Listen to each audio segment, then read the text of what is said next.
باپ بیٹے کی بڑی پیاری سبق آموز کہانی ہے. مجھے یقین ہے کہانی آپ کو اچھی لگے گی, اور کہانی اچھی نہ لگی بے شک آئندہ آپ کے سامنے میری ویڈیو ہے نا تو سکپ کر دینا. کہتے ہیں نا باپ بڑی پیاری بڑی انمول چیز ہوتی ہے.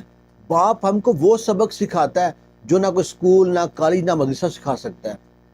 کیا بہترین شعر ہے نا کہ نہ قلم نہ دوات نہ کتاب سے سیکھا ہے, نہ قلم نہ دوات نہ کتاب سے سیکھا ہے, زندگی جینے کا ہنر میں نے اپنے باپ سے سیکھا ہے. دھوبی کا بیٹا تھا, پڑھ لے گیا, ڈگری حاصل کر لی, اب نوکری کے لیے در بدر کی ٹھوکریں کھا رہا ہے. آخر ایک جگہ سے اس کو انٹرویو کی کال آتی ہے, اس آفس میں جاتا ہے, اس کے وہاں پہ 3-4 باؤ بیٹھے ہوتے ہیں ٹائی شائی لگا کے, اس کا انٹرویو لیتے ہیں ہلکا پھلکا سا. اس کے بعد کہتے ہیں بھائی یہاں سے آپ پاس ہو گئے, فائنل انٹرویو جو کمپنی کے مالک ہے نا وہ آپ کا انٹرویو لیں گے, آپ باہر ویٹنگ میں بیٹھ جائیں. لڑکا ویٹنگ میں بیٹھ گیا. جب اس کی باری آئی تو بوس نے بلایا, کمرے میں گیا, سلام کیا. تو جو بوس تھا کمپنی کا اس نے اسے لڑکے کو اوپر سے نیچے تک ایسے دیکھا ہے, پورا سکین کر لیا 2 منٹ میں ہی, اور اندازہ لگا یہ لڑکا کسی غریب گھر کا ہے, کپڑے صاف ستھرے ہیں, تہذیب والا ہے, لیکن ہے غریب. بیٹھنے کا اشارہ کیا, لڑکا بیٹھ گیا. اب پہلا سوال دیکھو کیا کیا بوس نے. کہتا ہے تم نے یہاں تک ڈگری حاصل کی ہے تو اسکالرشپ ملا کبھی تم کو؟ اسکالرشپ ہوتا ہے نا جو آپ کو گورنمنٹ کی طرف سے پڑھائی ہوتی ہے. لڑکا کہتا ہے نہیں جی مجھ کو اسکالرشپ پہ نہیں پڑھا, میں ساری فیس خود سے ادا کی ہے. تو جو کمپنی کا بوس ہوتا ہے وہ کہتا ہے اس کا مطلب ہے تمہارے اسکول کی کالج کی جتنی بھی فیسیں ہیں تمہارے باپ نے ادا کی ہیں؟ لڑکا کہتا ہے جی میرے باپ نے ادا کی ہیں. اب کمپنی کے جو بوس ہیں اس کا اگلا سوال ہے کہ آپ کے والد کیا کرتے ہیں؟ لڑکا کہتا ہے جی وہ نا جی وہ کہتا ہے جی کیا کرے بتاؤ کیا کام کرتے ہیں؟ جی وہ کپڑے دھوتے ہیں. دھوبی ہیں؟ وہ کہتا ہے جی دھوبی ہیں. اچھا تم دھوبی کے بیٹے ہو؟ لڑکے کو بڑا برا لگتا ہے کہ 2-3 بار دھوبی دھوبی کہہ دیا. کہتا ہے جی میں دھوبی کا بیٹا ہوں. کہتا ہے اپنے ہاتھ دکھاؤ. لڑکا اپنے ہاتھ دونوں آگے کرتا ہے. وہ جو بوس ہوتا ہے نا اس کے ہاتھ اپنے ہاتھوں میں لے کے نا مسلتا ہے. کہتا ہے یار تمہارے ہاتھ تو بڑے نرم ہیں, لگتا ہے تم نے کبھی اپنے باپ کے ساتھ کپڑے نہیں دھوئے. وہ لڑکا کہتا ہے نہیں جی میرے ابو کہتے ہیں کہ تم نا پڑھ لکھ کے باؤشاؤ بننا, یہ کام تمہارے بس کے روگ نہیں ہے, اور نہ یہ کام اسے کراتے بھی نہیں ہے, مجھ کو بھی اچھا لگتا نہیں ہے. اب جو کمپنی کا باس ہے نا بڑا سمجھدار آدمی تھا. کہتا ہے تم کو نوکری تو مل سکتی ہے لیکن نوکری تم کو اس شرط میں ملے گی, تم نے آج گھر جانا ہے, جس طرح میں نے تمہارے ہاتھ اپنے ہاتھ میں لیے مسئلے ہیں نا اس طرح آپ جا کے اپنے ابو کے ہاتھ اپنے ہاتھ میں لے کے مسلنے ہیں. اس کے بعد اپنے باپ کے جو ہاتھ ہے نا وہ پانی سے دھونے ہیں, اور پھر میرے پاس آنا اگلے دن, پھر میں مجھے بتانا جو تمہارے ساتھ ہوتا ہے, تمہاری نوکری پکی ہو جائے گی. اس کے بعد لڑکا بڑا خوش ہوتا ہے, یہ تو بڑا آسان انٹرویو تھا. لڑکا جناب خوشی سے جاتا ہے گھر میں. ادھر باپ نا دوپہر کو کپڑے دھو کے آ کے بیٹھا ہوتا ہے, تھکا ہوتا ہے. لڑکا گھر پہنچتا ہے, دیکھتا ہے باپ بیٹھا ہے, باپ کے ہاتھ اپنے ہاتھ میں لیتے یوں مسلتا ہے نا تو باپ کے نا ہلکی سی سی نکلتی ہے کیونکہ ہاتھ میں زخم تھے جگہ جگہ. اس کے بعد بیٹے نے پانی لیا اور باپ کے ہاتھوں پہ ڈالنا شروع کیا, تو جہاں جہاں زخم تھے کٹے ہوئے تھے نا وہاں کے باپ کے ہاتھ میں جھڑجھڑاہٹ سی ہوئی ہے, کپ کپی سی ہوئی ہے. باپ نے ہاتھ پیچھے کھینچنے چاہے.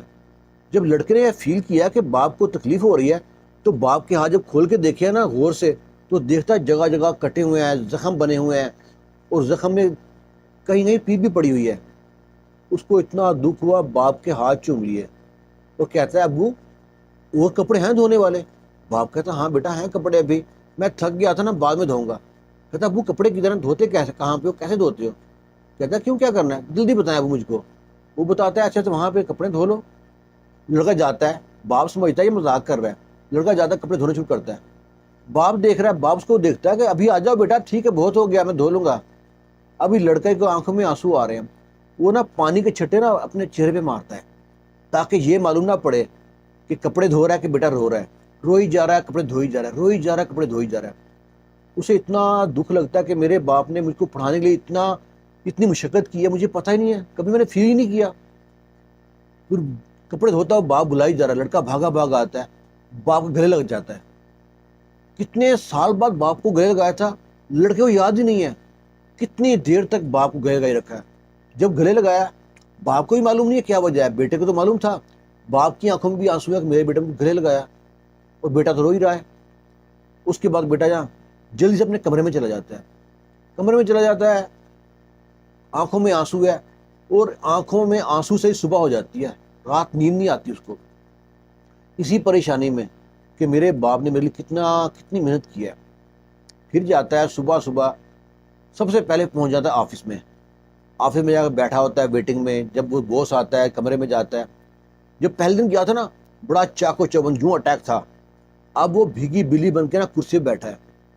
اب اس کو معلوم پڑ گیا جو باس تھا نا کہ جو میں نے تیر اندھیرے میں چلایا تھا نا وہ صحیح نشانے پہ لگا ہے۔ کہتا ہاں برخوردار، تو بتاؤ پھر کیا فیلنگ ہے تمہاری؟ لڑکا کہتا ہے سر میں آپ کا شکریہ ادا کرنے آیا ہوں، مجھ کو نوکری ملے یا نہ ملے، جو تجربہ مجھ کو مل گیا نا کہ میرے باپ نے میرے لیے کتنی محنت کی ہے وہ شاید مجھے کبھی ہوتا ہی نہ۔ آپ نے چھوٹی سی بات سے اتنا بڑا احساس دلوا دیا، میں آپ کا شکریہ ادا کرتا ہوں۔ وہ کہتا ہے بس یہی چاہیے تھا مجھ کو، تمہیں احساس ہو گیا، یہ نوکری تمہاری پکی۔ اور اسی طرح احساس کرنا، اس کمپنی کو اپنی کمپنی سمجھنا، اپنے باپ کی کمپنی سمجھنا، سمجھو تمہارے باپ کی کمپنی ہے۔ لڑکا خوش بھی ہوتا ہے اور ان کے نا ساری عمر اس کمپنی میں ایسے ہی کام کرتا ہے جیسے کمپنی اس کی اپنی ہے۔ جو امیر بیٹے ہوتے ہیں نا، امیر باپ کا ماں باپ کے اور غریب ماں باپ کے، پتہ میں کیا فرق ہوتا ہے؟ غریب ماں باپ کے بیٹے جنگل کے شیر ہوتے ہیں، ان کے اوپر کوئی بھی مشکل آئے نا وہ آسانی سے حل کر سکتے ہیں اس کو۔ جو امیر ماں باپ کے بیٹے ہوتے ہیں نا، یہ رشوت سفارش یہ چکر ڈھونڈتے ہیں، ان کے ہاتھ سے کبھی کوئی کام تو کیا نہیں ہوتا، جب بھی ان کو ہاتھ سے کام کرنا پڑتا ہے نا تو وہ جنگل کے وہ چڑیا گھر کے شیر بن جاتے ہیں۔ اور ان کے بناتا کون ہے؟ ان کے والد۔ اب یہ ڈیپینڈ کرتا ہے آپ کے اوپر، آپ اپنے بچوں کو جنگل کا شیر بنانا چاہتے ہو یا چڑیا گھر کے؟ آج چھوٹا بچہ بڑا ہوتا ہے، نہیں جی وہاں کالج میں نہیں بھیجنا، وہاں پہ تو یہ ہو جائے گا، وہاں نہیں بھیجنا وہاں پہ یہ ہو جائے گا، میں نے بیٹے کو پڑھائی کے لیے یورپ نہیں بھیجنا یا بیٹی کو یورپ نہیں بھیجنا، وہاں کے حالات خراب ہیں۔ اس کا مطلب گھر سے مت نکلو، راستے میں اشارہ آئے گا، اشارہ بند ہو جائے گا، کہیں ایکشن نہ ہو جائے۔ دنیا میں سارے کام ہوتے رہتے ہیں، آپ کی سوچ ہے وہ آپ چاہے اس کو ایک کنویں کی سوچ کے مطابق رکھ لیں یا آپ کو سمندر کی سوچ بنا لیں۔ دماغ آپ کے پاس ہے، سب کے پاس اللہ تعالیٰ نے دیا ہے، اس کا استعمال آپ نیگیٹو کرتے ہیں تو آپ کی مرضی ہے، پازیٹیو کرتے ہیں تو آپ کی مرضی ہے۔ یہ چھوٹی سی کہانی تھی، میرے لیے تو بڑا سبق تھا، پتہ نہیں آپ کو سبق لگا کہ نہیں لگا۔ اگر سبق لگا نا تو اپنے گروپ میں دوست احباب میں شیئر لازمی کیجیے گا۔ خوش رہیں، شاد رہیں، آباد رہیں۔ اللہ حافظ۔